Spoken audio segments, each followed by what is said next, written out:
शनाया ने फिर कुछ सोचा और अपने आप से ही बोली, मैं आहान से आज अपनी फीलिंग्स का इजहार करने वाली थी, लेकिन बात आधी ही रह गई। नहीं, मैं हार नहीं मान सकती। आज तो मैं आहान से अपने दिल की बात कहकर रहूंगी। मैं हार नहीं मान सकती। आज तो मैं आहान से अपने दिल की बात कहकर रहूंगी। शनाया ने अब अपना मन पक्का कर लिया था। उसने फिर भाग कर जाते हुए आहान को अप्रोच किया और बोली, आहान, वो मुझे कुछ कहना है अभी।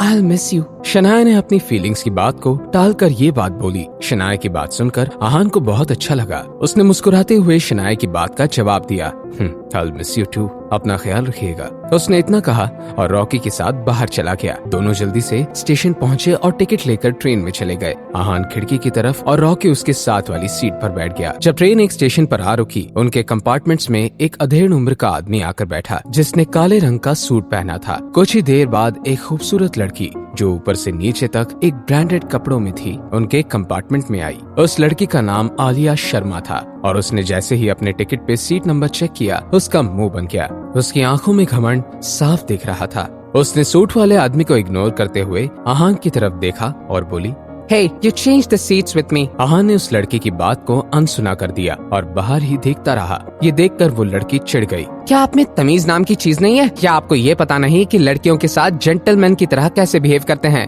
मुझे नहीं पता। ये सुनकर वो और भी ज्यादा चिढ़ गई। वो जैसे ही कुछ बोलने लगी, सामने बैठे उस अधेड़ उम्र के आदमी ने कहा, आप इतनी खूबसूरत हैं, आपको ऐसे लोगों से बहस नहीं करनी चाहिए। मैं आपके साथ सीट बदल लेता हूँ। आइए, आप यहाँ बैठ जाइए। कोई जरूरत नहीं है। फिर तुम कहाँ बैठोगी? तुम ऐसे खड़ी तो नहीं रह सकती। आपको उससे कोई मतलब नहीं होना चाहिए। फिर वो रॉकी के सामने वाली सीट पर जाकर बैठ गई। मेरा नाम दीपक खन्ना है। तुम्हारा नाम क्या है? Shut up. क्या आप मनाली पढ़ने जा रही हैं? मनाली की यूनिवर्सिटी बहुत अच्छी है। मेरी वहाँ बहुत पहचान। आपकी पहचान से मुझे कोई लेना देना नहीं है मिस्टर। अगर हमारी दोस्ती हो जाए तो तुम्हारा फायदा ही होगा। कोई भी परेशानी हो, मैं तुम्हारी मदद करूंगा। अगर कभी तुम्हें पैसों की जरूरत हो तो बस मुझे फोन कर लेना। आप अपने आप को समझते क्या हैं? आपको क्या लगता है कि कुछ पैसों के लिए मैं आपसे दोस्ती करूंगी? मेरे पास खुद बहुत पैसा है, इसलिए मुझे आपसे लेने की कोई जरूरत नहीं है। आलिया ने दीपक की बेइज्जती करते हुए कहा। अब ये सब सुनकर दीपक भी चुप हो गया। उधर आहान को भी ये सब फनी लग रहा था। वो समझ चुका था कि आलिया को हमेशा उसके परिवार ने पलकों पर बैठा के रखा था। आहान ने रॉकी की तरफ देखा और सवाल किया, हम मनाली कब तक पहुँच जाएंगे? रॉकी ने जैसे ही जवाब देना चाहा, दीपक ने बीच में इंटरफेयर करते हुए कहा, आप दोनों मनाली काम ढूंढने जा रहे हैं ना? जी, किसी कंस्ट्रक्शन साइट पर काम ढूंढने जा रहे हैं। कंस्ट्रक्शन साइट पर काम करने के लिए तुम जैसे लोगों की ही जरूरत होती है। मेरी मनाली में बहुत जान पहचान है। तुम मेरा नाम ले लेना, तुम्हें आसानी से अच्छा काम मिल जाएगा।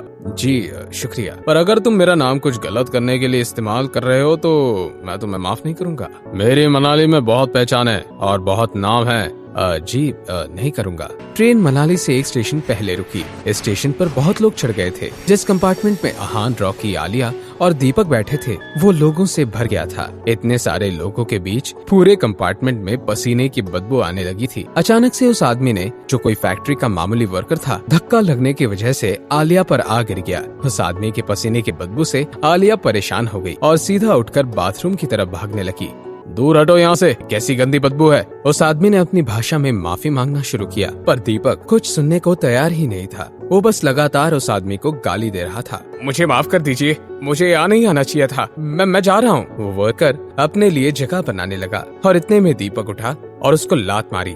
आहान कुछ पता करे उससे पहले ही रॉकी ने दीपक को पकड़कर रोक लिया। दीपक रॉकी पर हाथ उठाना चाहता था। वो चाहकर भी रॉकी का हाथ अपने ऊपर से हटा नहीं पा रहा था और उसका मुंह साइड टेबल पर जाकर लगा। मैं बताता हूँ तुम्हें, मेरा आदमी तुम्हें नहीं छोड़ेगा। जैसे ही तुम मनाली स्टेशन पर उतरोगे, वो तुम्हें बहुत मारेगा। इतने में आलिया वापस आ गई। वहाँ की हलचल देखकर वो समझ गई थी कि वहाँ जरूर कुछ कांड हुआ है। दीपक लगातार रॉकी को धमकाता रहा। ये देखकर उस फैक्ट्री वर्कर को बहुत बुरा लगा। साहब जी, आप इसे माफ कर दीजिए, नादान है, इसे कुछ पता नहीं है। तुम बीच में बोलने वाले होते कौन हो? चुपचाप यहाँ से चले जाओ, वरना मेरे आदमी तुम्हें भी नहीं छोड़ेंगे। जी साहब, मैं अभी तुरंत चला जाता हूँ। रुक जाओ रॉकी, ये सीट इन्हें दे दो। जी भाई। नहीं, ये यहाँ नहीं बैठ सकता। क्यों? ये सीट आपकी है। ये सीट तुम्हारी भी तो नहीं है, तुम्हारे दोस्त की है। तुम अपनी सीट दे दो। इतना ही स्मार्ट बनना है तो। लेकिन वो वर्कर मेरे सामने नहीं बैठेगा। कोई परेशानी नहीं है बेटा, मैं यहीं खड़ा हो जाऊंगा। नहीं अंकल, आप यहाँ आकर बैठिए। और वहाँ से खड़ा होकर उस आदमी को अपनी सीट पर बैठा दिया। इसे यहाँ बैठा कर तुमने सही नहीं किया। अब मनाली स्टेशन पर उतर कर मैं बताता हूँ तुम्हें। अब अगर तुमने एक शब्द और कहा तो मैं तुम्हें इस ट्रेन से उतार फेंकूंगा। तुम मुझसे ऐसे बात नहीं कर सकते। मेरी मनाली में बहुत पहचान है। मैं इस बात का ध्यान रखूंगा कि तुम्हें कोई काम न मिले। रख लेना, और तुम्हें जो उखाड़ना है उखाड़ भी लेना, पर बस अपनी जुबान बंद रखना। कुछ देर बाद जब दीपक खन्ना का फोन बजा तो सामने से आवाज आई, सर हम स्टेशन पहुंच गए हैं। वो कौन लड़के जिन्होंने आपको परेशान करने की हिम्मत की? हम उन्हें छोड़ेंगे नहीं। बहुत बढ़िया, मैं बस पहुंचने ही वाला, फिर तुम लोग इनकी खैर लेना। साहब आप इन्हें माफ कर दीजिए, इनकी कोई गलती नहीं है। मुझे पहले ही यहाँ से चला जाना चाहिए था। बात इतनी आगे ना बढ़ाइए। अंकल आप परेशान मत हो, ये तो वक्त ही बताएगा कि कौन किससे माफी मांगेगा। आहान और दीपक की जब नजरें मिली तो दोनों में आक्रोश भरा था। आखिर कौन किस पे भारी पड़ने वाला था? मनाली स्टेशन पर अब क्या होने वाला था? क्या सच में दीपक कोई बड़ा आदमी है? अब इस सिचुएशन में आहान और रॉकी कैसे बचेंगे? जानने के लिए देखिए अगला एपिसोड सिर्फ पॉकेट एफएम के यूट्यूब चैनल पर, और सीक्रेट अमीरजादा के सारे एपिसोड्स को सुनने के लिए डिस्क्रिप्शन में दी हुई लिंक से डाउनलोड कीजिए पॉकेट एफएम ऐप।